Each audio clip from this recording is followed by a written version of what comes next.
A paz com os sagrados do Senhor. Nós vimos anteriormente que Jesus compeliu os seus discípulos a entrarem num barco já anoitecendo e partirem mar adentro no meio de incertezas e perigos.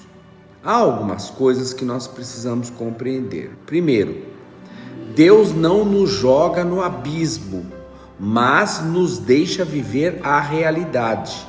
Segunda, todas as pessoas que estão em Cristo estão debaixo da oração sacerdotal de Jesus, lá em João 17, quando Jesus pediu ao Pai que não nos tirasse do mundo, mas que nos livrasse do mal. Terceiro, em Cristo não existe mundo paralelo.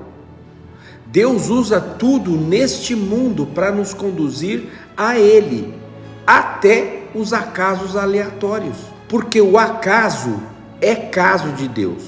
Quarto, o Cristo dos Evangelhos nos deixa viver todas as dimensões da realidade. Não existe a criação de um mundo paralelo em Jesus, do tipo a terra de Gósen, lá no Egito, lembra? A terra onde não caía granizo, onde não tinha piolho, onde não ficava escuro, e nenhuma das pragas do Egito chegava na terra de Gósen. No Evangelho não é assim. No Evangelho a gente ama a Deus, mas pode morrer de acidente. A gente ama a Deus, mas se a gente construir uma casa com material ruim, ela pode cair na cabeça da gente. A gente pode amar a Deus, mas se não cuidar bem dos pneus do carro, ele pode nos levar a um sem número de perigos e de consequências. A gente pode amar Deus e ainda assim doenças acontecerem. Muitas delas podem ser alvo de curas divinas e outras não. Jesus mesmo disse que havia muitos doentes lá em Israel, mas Jesus não era caçador de doentes para curá-los em todos os lugares. Jesus inclusive cita o caso de Elias, que muita gente estava com falta de alimento e com fome naqueles dias, mas Deus o mandou apenas para a casa de uma viúva fora das fronteiras de Israel, lá na cidade de Serepta, para multiplicar alimentos para ela. Olha, manos, no Evangelho, nós somos levados a viver Deus e a experimentar Deus, a viver com fé e com graça, atravessando a existência como ela é. Os apóstolos viveram assim. O Tiago, o irmão de Jesus, foi decapitado ainda na força da sua juventude. Olha a vida do Paulo, enfrentando açoites, prisões, escassez. A narração dele em 2 Coríntios, a partir do capítulo 8, é tremenda, a ponto dele ter se desesperado da própria vida e com uma profunda vontade de morrer. Em Coríntios, ele diz que pegou o navio 3 vezes e afundou as 3. Isso porque ele ainda não sabia que ele ia afundar na 4ª vez ainda. Então, queridos, não existe realidade paralela para ninguém. No Velho Testamento, as pessoas morriam também. Algumas de velhice, mas outras de doença. Olha o exemplo de Eliseu, de quem se fala que ele realizou milagres e mais milagres, o dobro do seu mestre Elias, e que morreu doente de uma enfermidade incurável. Olha o tamanho desse homem, o Eliseu. Os ossos dele, depois de muitos anos na sepultura, e uma pessoa lá, numa situação lá, caiu dentro da vala onde estava a sepultura de Eliseu, e quando bateu nos ossos de Eliseu, reviveu imediatamente, o mesmo homem que morreu de uma doença incurável. Isso só mostra que todos estão sujeitos às mesmas coisas em todo o tempo e em todas as circunstâncias da vida. Quem não aceita esta aleatoriedade sabida e percebida de Deus, quando acontece qualquer coisa que altere seu ânimo ou que os coloque sob dúvidas, logo dizem: onde está Deus numa hora como essa? Ou ele se fez de ausente, ou na verdade não existe Deus mesmo, e perdem a fé. Jesus não impede que seus discípulos enfrentem todas as realidades da vida. A presença de Jesus na vida da gente não impede que sejamos sujeitos aos acontecimentos corriqueiros da vida humana, sejam eles bons ou ruins. Olha só o ensinamento de Jesus para os seus discípulos aqui, quando está dito que na quarta vigília da noite, entre as 3 e as 6 da manhã, é que Jesus foi ao encontro deles. Mas um Jesus livre, das expectativas deles. Jesus foi andando por sobre o mar. Notem que Jesus não precisou que ninguém lhe facilitasse o caminho para que Deus seja Deus. Crentes com crendices é que têm mania, pela falta de fé, de criarem ambientes propícios para Deus vir. Muitos acham que tem que bater o tambor certo, cantar a musiquinha certa, falar as palavras corretas para Jesus vir. Fora disso, Jesus é um fantasma. Olha a cena dos discípulos apavorados, atônitos, até com a presença de Jesus. O texto diz que eles, ao verem Jesus andando por sobre o mar, não está dito ao verem Jesus, mas ao verem Jesus andando por sobre o mar. A cabeça deles estava como a de muitos crentes atualmente, Olha que maravilha, Jesus vindo, está num barco que a gente deixou para ele. E um diz: foi eu que sugeri. E o outro diz: mas quem deu a ideia fui eu. E o outro fala: mas quem jejuou fui eu.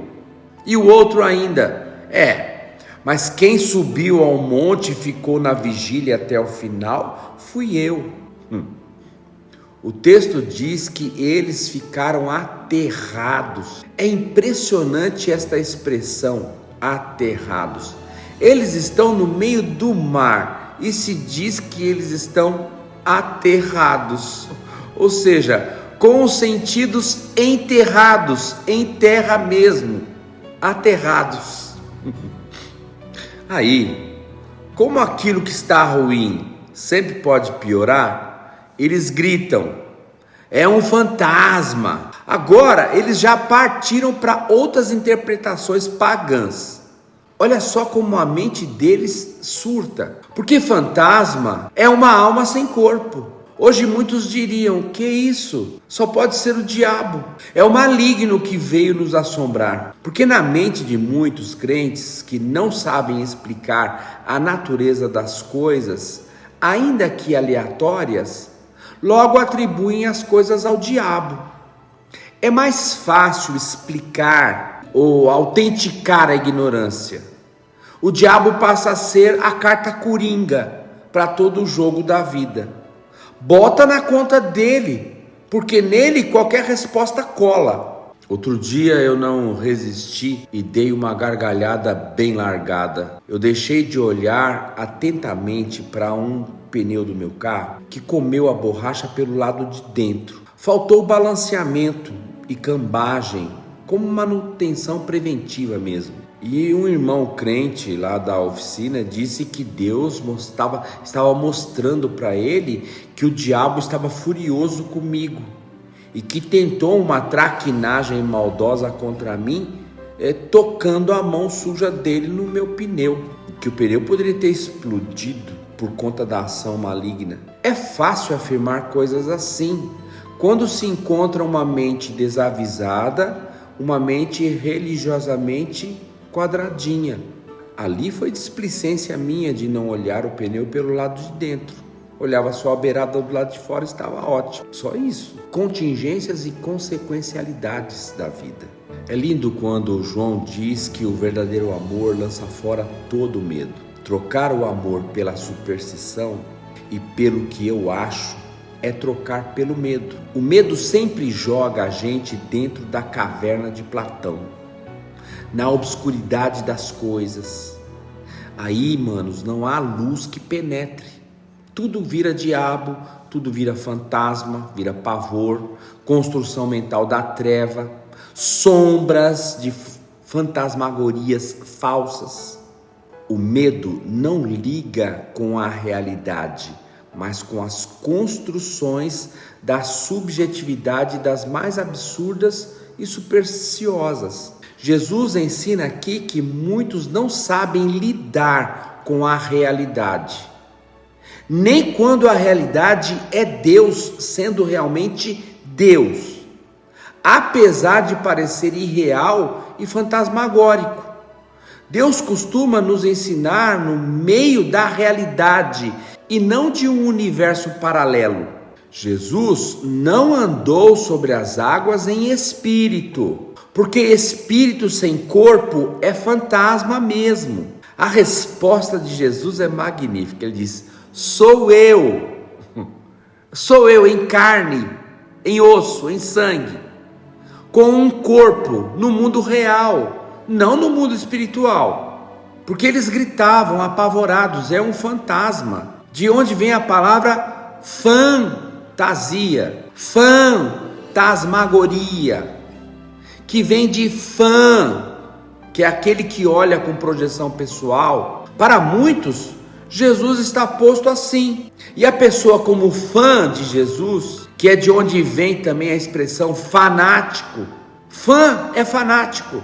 Produz irrealidades fantasiosas ou fantasmagóricas. Isso tudo decorre da fantasia, que é própria de gente que não tem o seu entendimento em fé e que se tornou fã da magia de Jesus. O evangelho é assim: o que acontece ao homem bom pode acontecer também ao homem mau. A diferença é como a gente interpreta, é como a gente enfrenta, é como a gente reage, como a gente enxerga. Se a gente se entrega ao medo, é porque não desenvolveu fé em Jesus, mas apenas como um fã dele, que não o conheceu dentro da realidade, uma realidade atravessada por Jesus e que eles perderam de vista, e que foi para eles o Jesus que não serve para a noite escura, com açoites dos ventos contrários. O Jesus da verdade é o Jesus da realidade. A verdade de Jesus não é uma negação da realidade. Jesus não nos chamou para sermos seus fãs e sentirmos Ele, mas para sermos seus amigos e sabermos Ele em nós. Deus os abençoe.